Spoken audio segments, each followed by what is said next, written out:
Hey, deserved listeners, 90-Day Fiancé, let's watch. My name is Dr. Kirk Honda. I'm a therapist and a professor. As I always say, don't use YouTube as a replacement for therapy. If you need a therapist, get one. You deserve it. You really do. Let's watch. The woman of my dreams, that, hey, like, she will want to start coming with me. I know we talked about this before. Yes, So, we talked about this before. Yeah. You told me that you want me to go Juma regularly with you. Okay. So normally I wouldn't be so worried, but with this couple, with Bilal in particular, I'm terrified of this conversation. To catch you up, he is going to a religious ceremony of some sort at the religious institution, and he wants her to come. She came previously, but he didn't introduce her around, made it extremely uncomfortable. I don't know if that's a factor for her saying that she doesn't want to go today. But she also said that she just wants to chill at home.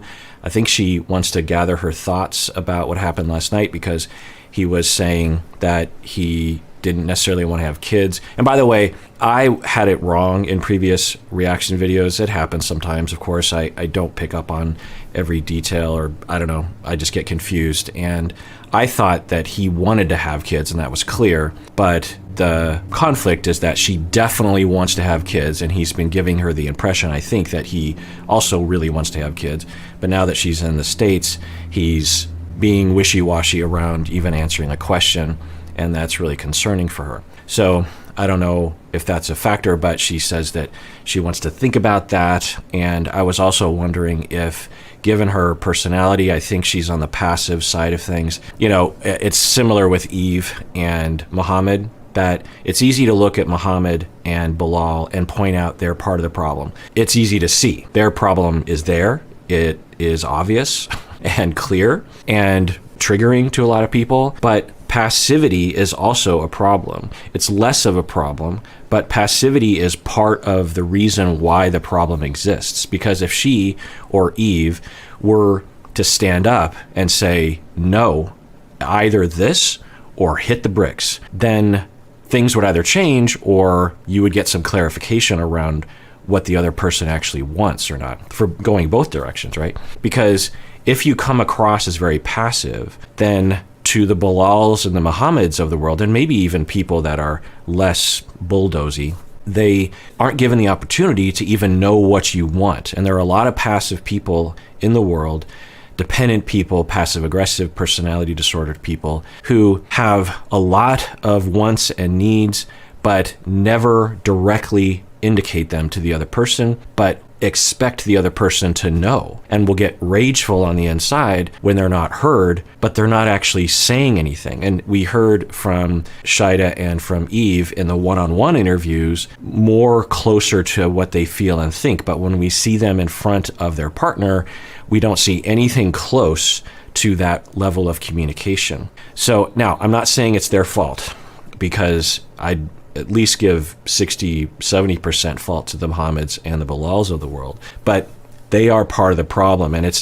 if I were to work with them, a major triangulation concern and countertransference concern would be that, and this happens all the time in couple therapy for me and all couple therapists, is that we'll notice that there's a bulldozing happening, and then I, as a therapist, will attack the bulldozer on behalf of the passive person.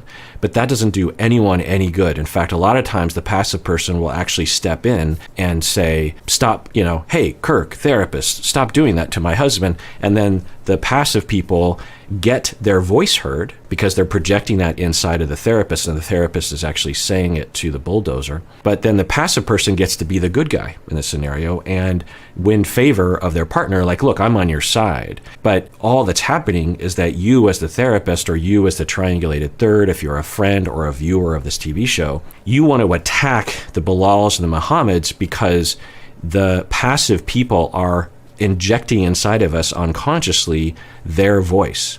And so it's important as a therapist or as a friend to help the passive people have their voice, because we can't be there all the time.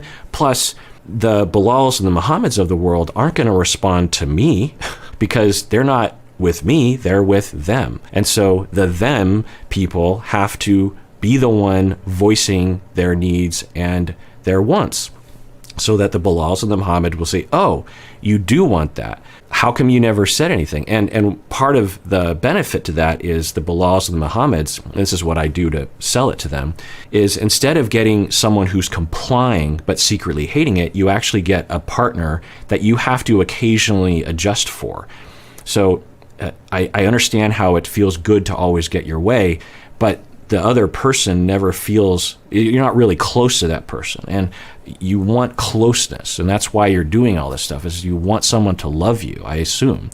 And so if you want that, you actually want them to have power. You don't have to give up power, but the other person has to have equal power. And then you get someone who really meets you, who really, equals and comes at you with authority and with volition and with intention and authenticity, rather than, okay, fine, I'll do what you say, but I'll secretly not like you. And so let's see how she does here. There are many things that I think that are rumbling around inside of her. One is either kids or we're done, or something along those lines. Two is I have power in my life. I don't want to go to the religious institution today. I understand that you want me to go, but I don't want to go. And I have authority over if I go or not. And that there's a lot that stems from that in terms of, like, as a woman, I am not beholden to you. You are not higher than me in the religion, which may or may not even be true given the way that they think about things. I don't know. And then 3 is, generally speaking, you need to start acknowledging what you do to me. So I'm guessing all of those things are rumbling inside of her, but we've seen a little bit of that communication. And of course, if Bilal wasn't Bilal, he would pick up on it, or at least intuit it. But there are a fair amount of Bilals in the world, and they fit very well with passive people, of course, independent people. So now I don't expect people's personalities to change overnight, but let's see how she does with this. Yeah. I don't know where you're from, but where I'm from, for men, it is compulsory. Yeah. So you guys have to go every Friday. For us, women, we don't have to go every Friday. Right now, feeling a little hormonal, to be quite honest, and I want to stay home. Okay, so she's stating, I want to stay home. She's saying hormonal. I wonder if she's saying that because it's accurate. I mean, if that's how she wants to phrase it, and if that's her experience, then great. But I wonder if she's saying that because she thinks that it holds more weight to kind of blame her hormones. You'll see women will do. In fact, in graduate school 25, 30 years ago, I'm coming up on almost 30 years since I started graduate school, 1994. Or wait, 95. Okay, I have a few more years. Anyway, so I remember hearing from someone, and it completely switched my perspective on a variety of things. In the 70s and 80s, there were a lot of messages around women and their menstrual cycle and PMS and all these kinds of a lot of misinformation and a lot of misogyny, a lot of sexism, a lot of people saying, like, well, women. In fact, I remember when Ferraro was running for vice president with Mondale in 1984 for the United States president, and lost miserably to Reagan. But everyone was talking about how if a woman is vice president, and I remember I would have been 13 at the time, and I remember hearing this was like the major reason why no one could vote for Mondale, because if Mondale dies, then a woman, Ferraro, will become president, and we can't have a woman with her finger on the button for nuclear weapons because they're hormonal, they're menstrual, they have PMS once a month, and they're crazy during that time. And it's like women in general are hysterical in general, but particularly when they're on their period. So all that indoctrination into that idea, told to me by women and men, by the way. And then in graduate school, someone said to me, or it was a lecture or something, and they said that, sure, we have that point of view, but the way that I see it, and it was a woman, that for 3 weeks out of the month, I'm suppressing my needs and my wants because of sexism, and I get 1 week where my hormones get to a place where I can't take it anymore, and I finally voice my opinion.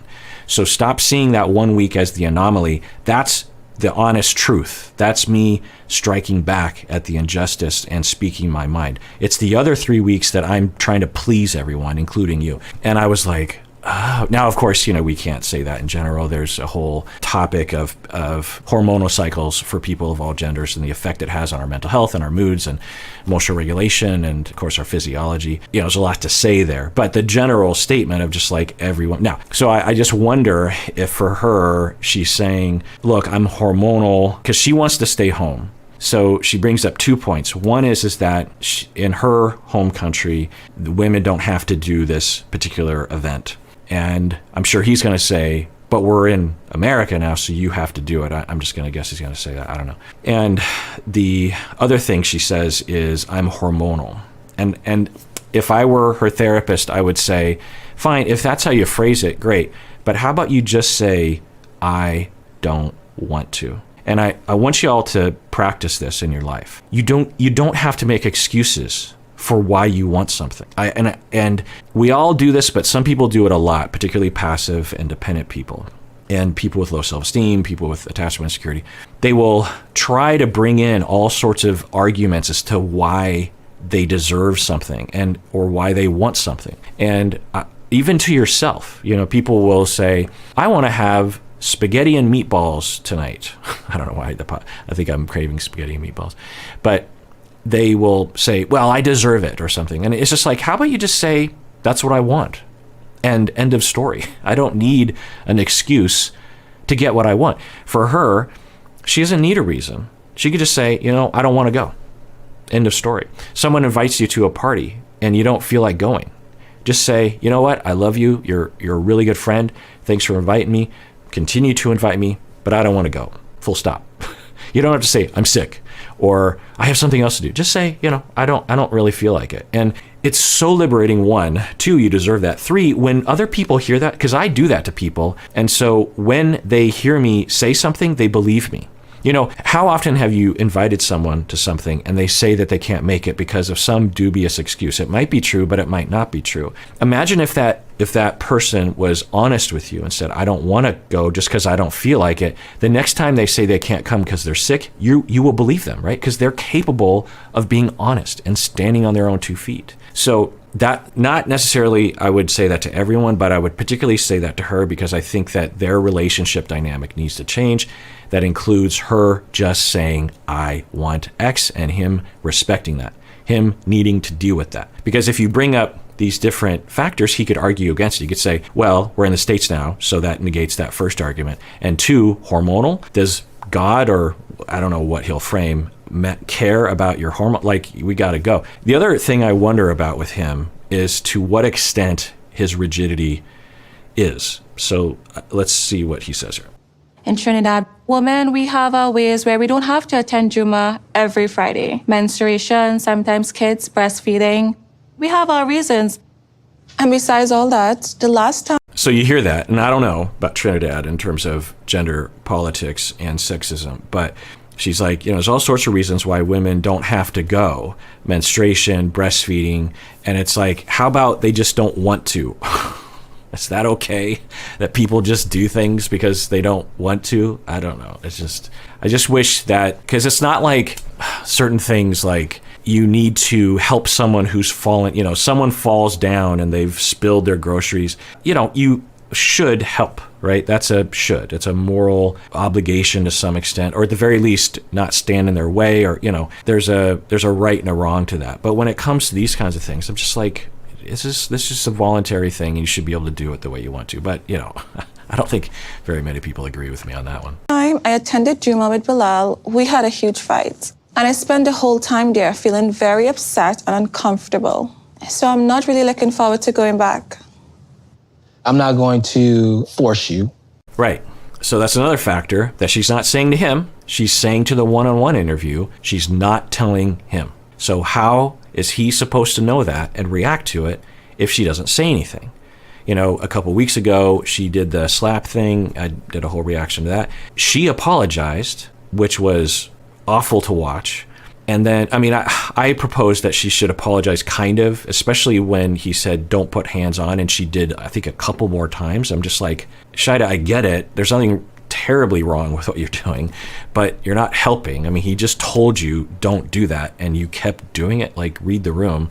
So there's a little apology there, but of course he needed to apologize for 90% of it, talking down to her, saying and actually pulling the car over as if she's a child. You know, just all the way he treated her at the religious institution. So in that situation, she never said, okay, I've apologized. Now you need to apologize for this, this, and this. She never said that. And he's most of the problem, but how is he supposed to change if she doesn't speak her voice? Now, if this is abusive and it's over time and they've been talking on the phone for a couple of years, so maybe she's already been beaten down emotionally, psychologically, then we can't blame her, because victims will be gaslit or at least convinced into a place where they don't feel like they have the right to speak a voice. So I don't know if she's at that place yet, but yeah, so she says, I don't want to go because of the way you treated me last time. But she didn't say that to him. I realize that that's not something that you typically do. No. However, I would love for you to do. But also, you know, in our religion, it is an obligation, compulsory for men, women, children to learn your religion. You don't know what I was about to say. Okay. See? So what I'm saying is... Yeah.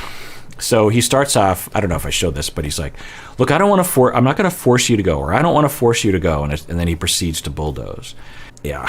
Now, I don't know the landscape religiously. Maybe for him, religiously, this is a slap in the face to the religion or his particular type of Islam for her not to go. I don't know. But he could, and of course, this will never happen, but with him is... he could say, look, for me, I would really like you to be there because this, this, and this. You're completely free not to come. But when you don't come and when you say you don't want to come, it makes me feel this way. That has nothing to do with you. It just has to do with my feelings. You know, something like that, but not this kind of patriarchal attitude again. It is compulsory for us, men and women, to learn our religion, right? Yeah. Can I say something really quick? Yeah. Why every time we have a discussion, you give me a lecture? Do you feel like it's a lecture? All the time. Okay. You do 24/7. Interesting. Yeah. Okay, good. It's in the direction of speaking what she wants. So excellent. And he says, interesting. So let's see how he adjusts to this. Yeah, good. Okay, litmus test. How does he react? When Bilal goes into lecturing mode, he puts on the lecturing voice and he changes and he explains and he speaks slow and very articulate. I feel to respond and say, yes, daddy, no, daddy, okay, daddy. Yeah, good. And as with Eve, less so with Eve, but definitely with Shaeeda, in the one-on-one interviews, you're just like, okay, she gets it. And I just want to say, keep at it. Lecture him. Is that I am not going Juma, full stop. And if I said, like, I don't feel like taking a shower for the next 3 days, you know, you ain't gonna smell of this beautiful aroma. Smell pretty good, don't I? Yikes. So either he's interpreting it as some sort of passive attack at him, which it very well could be, honestly. But it doesn't matter because she's allowed to not go, of course. And thus because the analogy he's giving is, so what if I just decided to stop? Now, does anyone think that Bilal would stop showering? I think that he needs to shower every day for his own benefit. Now, I hope what she says is, well, if you don't want to shower, that's up to you. If you start to stink, then I guess that will be bad for both of us, but that's your choice. So you can make your choices about your body and your life, and I can make choices about my body and my life. But yeah, big time yikes that he would go to this, that he's saying essentially, so great, like, we just can do whatever we want, fine. I'll get you back by not showering and smelling bad. It's like, wow. Because I stick pins sometimes when I take off my hijab and I forget to put it back. Is that a problem? Yeah, that's a problem. Do you know first of all, how expensive this couch is? Is it an air couch? Is it going to deflate if I put pins on it? Do you know how expensive this couch is? Yeah, it could mash up. With one or two pins? Come on, baby, being ridiculous. Yeah, I'm not being ridiculous. Okay, so on one hand, I mean, I kind of get it in terms of Bilal, I'm guessing for Shaeeda, because I've been noticing that her pins, she always has these pretty long pins that are holding everything together. And I'm not very good with the very few instances, like when you have a flower that for a wedding or something, and I'm like, can someone else do this? Because every time I cause blood to happen somewhere on my body. So can someone? And so when I see her pins, I'm just like, she must be really good with those pins. She's probably been doing it a majority of her life. And I'm thinking that when I see this scene of the pins in the couch, I'm guessing in her life and in her world in Trinidad, it's common to see pins all over the place because, it's just a part of your daily life. I mean, from what I can tell, she wears that all the time. I mean, she must take it off to sleep or something. I don't know. Or maybe just when the cameras are there, does she take it off? But, people can do whatever they want, obviously. But anyway, my point is that you just figure in her life, in her house, and while she was growing up, there were probably pins everywhere because of all the pins that you have to involve in your life. And so when I see those pins, I'm like, oh, I bet you that's just completely commonplace in her life. But for him, I get it too. It's a fabric couch, and regardless of how expensive it is, you do that enough times, I don't know, but I'm just going to take a guess and say that's going to eventually show some wear and tear. Or at the very least, you would hope that there would be you wouldn't make that a common thing that you would, maybe just once or twice, but how do you deal with it? How do you communicate about it? If you're him, you could be like, oh, well, that's probably fine, but could we get a different thing? Because that kind of freaks me out. It's probably fine. But me, I'm real concerned about that. And so if you could help me out by is there like a pin cushion that you can use in situations, is that okay? Just ask, own your feelings. Be man enough, be alpha enough to be able to ask someone for a favor. Be man enough, alpha enough, masculine enough to own your feelings and stop blaming other people and whining. Why would you? Welcome to having a hijabi wife. Who does that? This is something we do. We keep pins on the cushions. Ever since I came here, I've been doing everything that you want me to do. But today I felt like, switch it up. I just know that, you want to meet people and talk to people. I think things are going in a good direction. She's saying, look, since I've landed, I've done everything you wanted, and today I just can't take it anymore. And this concerns me on a certain level because this is what I would imagine it would be like, because she knows better, but she's complying. And it's only so much you can take, right? And so I'm glad that she has a part of her that's just like, look, I'm done. I need a break from you, from complying to everything and from pleasing everyone. I just want a day to myself. So it's good that she has that impulse and she's acting on it, but it's bad that she needs it to begin with, right? And isn't pushing back on every single level. Now, of course, for Bilal, how would he respond to that? But do you really want to be with someone that treats you this way? Anyway, he's continuing to bulldoze, but it's softer. So I wonder if by her speaking up, if he's actually starting to adjust a little bit. Let's see. Thank you for this, babe, but and all those different things. I'm not coming. The number one reason that I became attracted to her was because of her faith and her regards for Islam. For Muslims, our religion is the most important part of our marriage. Okay. Does that change? She's just not going to the thing. Does that mean she's not a good Muslim? Now, maybe it does mean that to him. So maybe this is a fundamental deal breaker between the two of them. But somehow I doubt it. Without a doubt. I'm not coming, okay? Is that okay? It sounds like that's, you kind of like headstrong. That's what you want to do. Mm-hmm.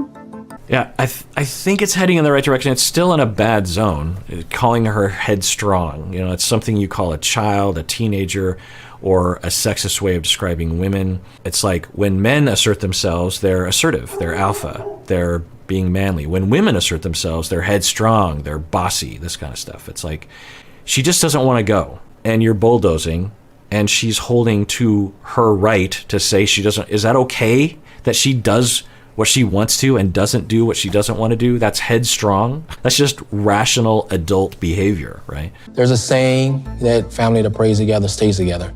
And it's very important for me that Shaeeda really be active in the community. So I'm hoping that, you know, she would start to change that. Now, of course, everyone watching would say, well, you didn't help the matter by rejecting her and ostracizing her when you did go last week. So you want her to participate, but you're not going to introduce her to anyone. You're not going to make things comfortable for her. All right. Well, as you know that I've said before, if you ever see a clip in which you think would be good for TikTok or Reels or Shorts, you know, like a 1-minute clip of me yammering or reacting to something that you think would be good for that, and you have the time and the gumption, then email me, go to the website, click on the thing, and actually get a tag if you can. You know, you can actually get a timestamp URL, if you will, share with timestamp thing, and that really helps me out. There's a couple people that are actually doing this occasionally, and it really saves me a lot of time, because I don't know if I have any time for what I do normally, but to do extra stuff to try to find those clips, you know, it's hard. So the few people that do that are really helping a lot. So if you ever see that, even if you just comment below and just say like, hey, you should post that, you know, sometimes I'll see that, sometimes I won't, and then I'll figure out what you're talking about. But yeah, only if you want to. If you have extra time, and God knows we're all strapped for time these days. Are we? Probably are. Anyway, everyone out there, please take care of yourself, because you deserve it. You really, really do.